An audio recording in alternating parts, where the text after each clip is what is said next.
Hello students, welcome back to headweb connect. तो कैसे हैं आप लोग? अब बोर्ड आने वाले हैं, सबको टेंशन होगी। This is the very tough time for 10th class student and the 12th class student for the board exams are coming. So today we are doing real number of class 10th introduction part. कि real number क्या होते हैं, इसके बाद इस introduction part के finish हो जाने के बाद हम करेंगे एनसीईआरटी एग्जाम्पलर के कुछ most important questions. So keep watching the video and let's start real number introduction class 10th. So what is real number? तो रियल नंबर समझने से पहले हमें ये समझना होगा कि नंबर्स आखिर कितने टाइप के होते हैं. Types of numbers. Types of numbers. First number is natural number. पहला हमारा होता है natural number. Natural number are starting from 1, 2, 3, 4 and so on. Natural number आपके काउंटिंग की तरह स्टार्ट होते हैं 1, 2, 3 and so on. Like and the second number is whole number. Natural number में जब आप जीरो इंक्लूड कर दोगे, नेचुरल नंबर में जब हम जीरो इंक्लूड कर देते हैं 0, 1, 2, 3, सो ये आपका हो जाता है whole number. Then third number आपका आता है integers. Integers.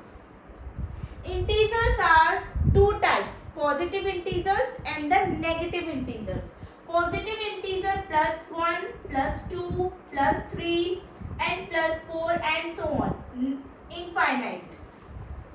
Negative integer -1, -2, -3, -4 and so on minus infinity. But integers में आपका जीरो भी इंक्लूड होता है. जीरो एक नंबर लाइन पे जब आप मिडिल में जीरो को पुट करोगे तो जीरो के राइट हैंड साइड पे we will write positive integer और जीरो के लेफ्ट हैंड साइड पे हम लिखते हैं नेगेटिव इंटीजर्स. तो ये मेन आपके नंबर्स होते हैं नेचुरल, होल एंड इंटीजर्स. अब आते हैं हम रियल नंबर्स पे. What are the real numbers? So real number. Real number में आपके टू टाइप्स के नंबर होते हैं. First one is rational number and second one is irrational number. Rational number और इरेशनल नंबर आप ये 8th और 9th क्लास में ऑलरेडी पढ़ चुके हैं, लेकिन आखिरकार रियल नंबर में इन दोनों का इंक्लूजन किस तरीके से हम इसको समझते हैं. रेशनल नंबर होते हैं p/q की फॉर्म में. जिन नंबर्स को हम p/q की फॉर्म में रिप्रेजेंट कर सकते हैं we called it rational number. Where q is not equal to 0. अगर आपका q ही 0 हो जाएगा तो वो इरेशनल फॉर्म में नहीं रहेगा, रेशनल फॉर्म में नहीं रहेगा. इरेशनल नंबर वो होते हैं जिनको हम p/q की फॉर्म में रिप्रेजेंट नहीं कर सकते, जिसको हम p/q की फॉर्म में रिप्रेजेंट नहीं कर सकते हैं. रेशनल नंबर को हम p/q की फॉर्म में रिप्रेजेंट कर सकते हैं like 1/2, 3/4, 5/6. These are the rational number. And 2, 3, 4 these are also rational number because इनके नीचे आपका 1 है डिनोमिनेटर पार्ट में. डिनोमिनेटर कोई भी नंबर होगा उसके डिनोमिनेटर पार्ट में 1 ऑलवेज रहता है. तो these all the positive integer, negative integer, क्योंकि रेशनल नंबर आपके पॉजिटिव भी हो सकते हैं, नेगेटिव भी हो सकते हैं. तो जितने भी आपके नेचुरल नंबर है, होल नंबर है, पॉजिटिव इंटीजर्स है, नेगेटिव इंटीजर्स है, ऑल आर रेशनल नंबर. इन रेशनल नंबर में आते हैं आपके √2, √3, √5, √7. These are the irrational numbers, क्योंकि इसको हम p/q की फॉर्म में नहीं रिप्रेजेंट कर सकते. अब रेशनल नंबर और इरेशनल नंबर के लिए दो टर्म्स होते हैं. क्या होते हैं? Two terms. Terminating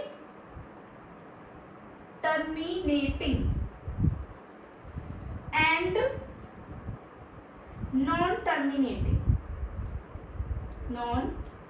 terminating. Recurring. Rational number में भी आपके दो तरीके के रेशनल नंबर होते हैं, एक होता है टर्मिनेटिंग और दूसरा होता है नॉन टर्मिनेटिंग रिकरिंग। अब ये टर्मिनेटिंग और नॉन टर्मिनेटिंग क्या होता है? टर्मिनेटिंग होता है जहां पर आपका फ्रैक्शन फिनिश हो जाए, आपको एक प्रॉपर वैल्यू मिल जाए, डेसिमल के बाद आपको एक प्रॉपर मिल जाए वैल्यू, वो आपका टर्मिनेटिंग रेशनल नंबर होता है। लाइक 1/5 है, ये रेशनल नंबर है, हमें पता है कि ये रेशनल नंबर है। अब हम इस रेशनल नंबर को जानना चाहते हैं ये टर्मिनेटिंग है या नॉन टर्मिनेटिंग है, तो हम इसका डिवाइड देंगे। डिवाइड सबको देना आता है 5 का 1 में, तो 5 तो आपका बड़ा है 1 से, तो पॉइंट लगाएंगे और 0 बढ़ाएंगे। 5 2 10।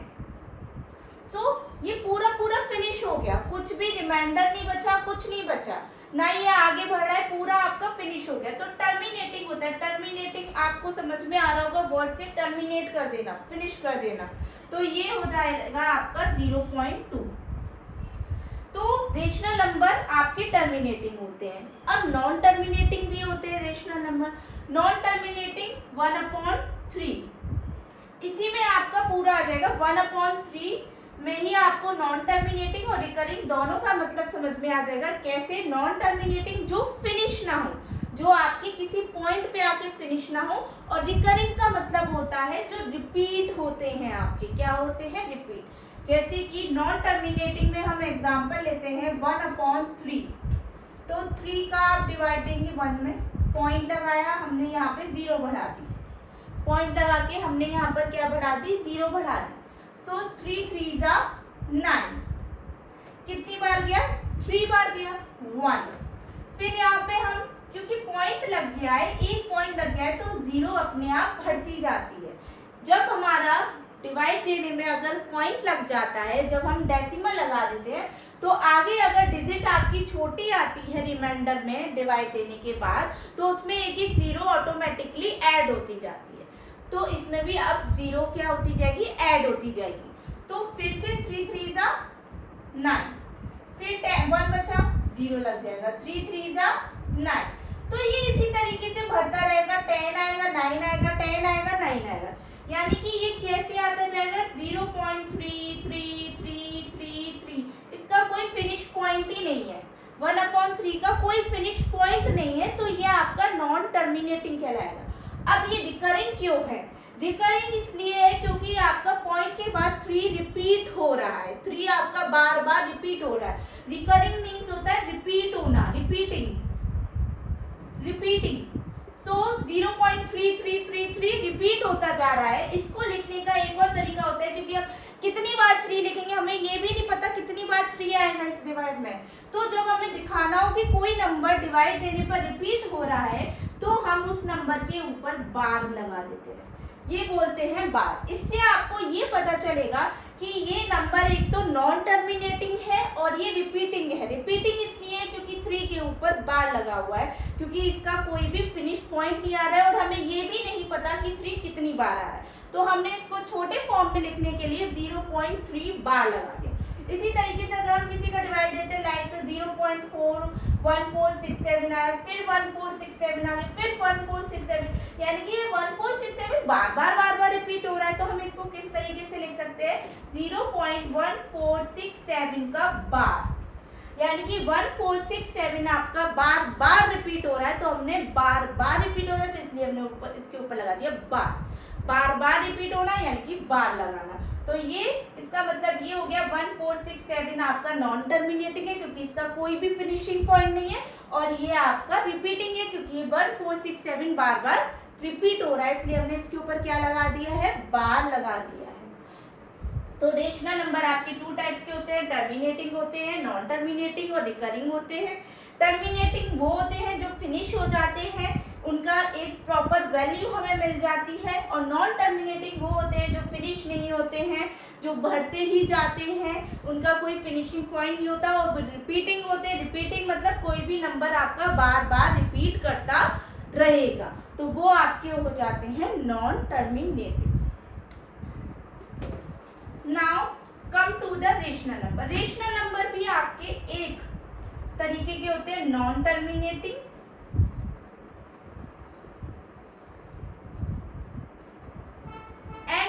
Non recurring.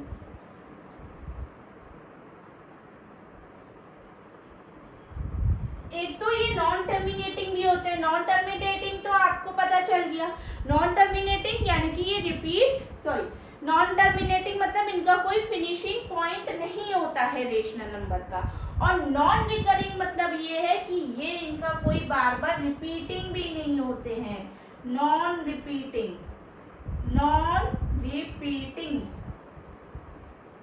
इनका कोई नंबर इसमें रिपीट भी नहीं होता है। तो लाइक जैसे अगर मैंने किसी नंबर का डिवाइड किया तो 0.124753947321 अलग नंबर आपका ऐसे आता जा रहा है। मतलब उसका डिवाइड भी फिनिश नहीं हो पा रहा है और उसमें हम कुछ बार भी नहीं लगा सकते हैं क्योंकि वो रिपीट भी नहीं हो रहा है। तो इस तरीके के इस तरीके के नंबर को हम कहते हैं इरेशनल नंबर, जो कि नॉन टर्मिनेटिंग होते हैं और नॉन रिकरिंग होते हैं। तो फिर से रेशनल नंबर को p बाई क्यू की फॉर्म में रिप्रेजेंट कर सकते हैं। इरेशनल नंबर को हम p बाई क्यू की फॉर्म में रिप्रेजेंट नहीं कर सकते हैं। और रेशनल नंबर आपके टर्मिनेटिंग भी होते हैं और नॉन टर्मिनेटिंग भी होते हैं। और टर्मिनेटिंग मतलब फिनिश हो जाना और नॉन टर्मिनेटिंग मतलब फिनिश नहीं होना, बट इसमें रिकरिंग होती है यानी कि रिपीट होते हैं नंबर, जिसमें हम बार बार नंबर आ रहा है तो हमने उस नंबर के ऊपर बार लगा दिया। इसके बाद इरेशनल नंबर आपके नॉन टर्मिनेटिंग भी होते हैं और नॉन रिकरिंग भी होते हैं। ना तो इनका कोई फिनिशिंग पॉइंट होता है, ना ही इसमें कोई नंबर रिपीट होता है। तो आप ये नंबर को कैसे एक चार्ट के फॉर्म में कैसे बता सकते हो? पहले हमने पढ़ा था natural number. I will write with the only first alphabet natural number. Natural number क्या होते हैं आपके, जो 1 2 3 से स्टार्ट होते हैं।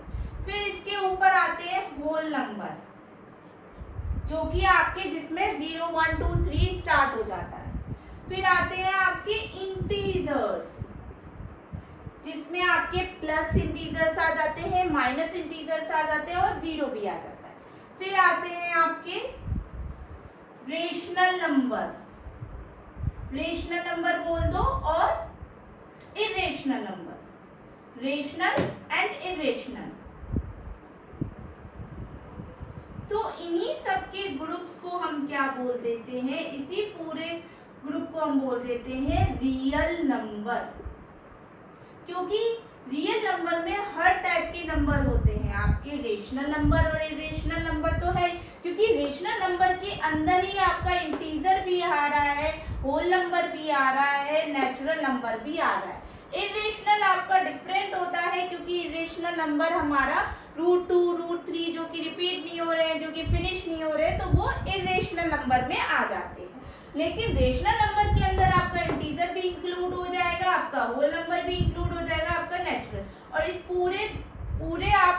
पूरे को आप किससे रिप्रेजेंट कर सकते हो, रियल नंबर से रिप्रेजेंट कर सकते हो। इसका इरेशनल नंबर का हम अलग से सर्कल भी बना सकते हैं, क्योंकि इरेशनल नंबर आपका इरेशनल नंबर के अंदर ये सारे इंक्लूड नहीं हो रहे हैं।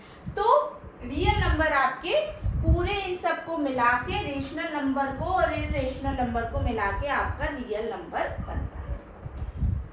So now fundamental theorem of arithmetic. Fundamental theorem of arithmetic क्या होती है, एवरी कंपोसाइट नंबर। अब ये कंपोसाइट नंबर क्या होता है, कंपोसाइट नंबर क्या होता है, ये वर्ड क्या है? कंपोसाइट नंबर हम उनको बोलते हैं जिनके 2 से मोर देन 2 फैक्टर होते हैं। क्या होते हैं? More than 2 factor. More than 2 factor होते हैं, उनको बोला जाता है कंपोसाइट नंबर। अब फैक्टर क्या होता है, अब हमें ये भी पता करना है कि फैक्टर क्या होता है। वैसे ही आपने 6th क्लास से या 4th क्लास से पढ़ना स्टार्ट कर दिया होगा कि फैक्टर क्या होता है। बट फैक्टर जैसे हमने लिखा 4, yes we can take the 4। so 1 इसका फैक्टर होगा, 2 इसका फैक्टर होगा, 4 इसका फैक्टर होगा। क्यों होगा? क्योंकि 4 जो है 1 से भी डिविजिबल है, 2 से भी डिविजिबल है, 4 से भी डिविजिबल है। किसी भी नंबर को जिससे वो डिविजिबल हो सकता है वो उसके फैक्टर हो जाते हैं। तो 4 के कितने फैक्टर हो गए? 3 फैक्टर हो गए, मोर देन 2 फैक्टर है। तो 4 नंबर आपका कैसा है? कंपोसाइट नंबर है। प्राइम नंबर आपको पता है, प्राइम नंबर वो होते हैं जिनके दो फैक्टर होते हैं, जैसे कि 2, 1 और 2, सिर्फ दो फैक्टर होते हैं, एक तो 1 और द नंबर इटसेल्फ, क्योंकि 2 का एक 1 फैक्टर है और 2 सिर्फ अपने ही टेबल 2 से जा सकता है और किसी से नहीं जा सकता है। जैसे 3 आपका 1 और 3 भी प्राइम है, 5 1 और 5 भी प्राइम है, 7 1 और 7। तो प्राइम नंबर्स वो होते हैं जिनके सिर्फ दो फैक्टर होते हैं, कंपोजिट नंबर्स आपके वो होते हैं जिनके आपके दो मोर देन 2 फैक्टर होते हैं। तो every composite numbers can be express मतलब फैक्टराइज, जिसको हम फैक्टराइज कर सके as a product of prime numbers के फॉर्म में। अगर हम उसको प्राइम्स के फॉर्म में उसको फैक्टराइज कर पा रहे हैं तो वो हमारा क्या हो जाएगा, फंडामेंटल थ्योरम ऑफ अर्थमेटिक को कोई भी कंपोजिट नंबर फॉलो करेगा। जैसे हमने 30 को ले लिया, 30 का एलसीएम लेंगे, 2 से जाएगा 15 बार, फिर 3 से जाएगा 5 बार, फिर 5 से जाएगा 1 बार। तो आप 30 को कैसे एक्सप्रेस कर पा रहे हो, 2 × 3 × 5। तो ये तीनों ही नंबर आपको पता है प्राइम है, यानी कि आपने एक कंपोजिट नंबर को किसके प्रोडक्ट में फैक्टराइज कर दिया है, प्राइम नंबर्स के प्रोडक्ट में फैक्टराइज कर दिया। यही हमारी फंडामेंटल थ्योरम ऑफ अर्थमेटिक कहती है। जैसे मैं 14 लिखूं तो 14 2 × 7, ये भी मैंने किसके फॉर्म में फैक्टराइज कर दिया, प्राइम्स के फॉर्म में फैक्टराइज कर दिया। तो ये फंडामेंटल थ्योरम है कि कोई भी कंपोजिट नंबर होता है वो प्रोडक्ट ऑफ प्राइम्स के फॉर्म में आप उसको एक्सप्रेस कर सकते हो, फैक्टराइज कर सकते हो। तो ये आपकी fundamental. So this is the introduction part of real number. If you have any doubt in this introduction part, you can ask in the comment section, and in the next video we will do the NCERT exemplar question which are most important in the real number, and we will meet in the next video. Thank you, bye, good night.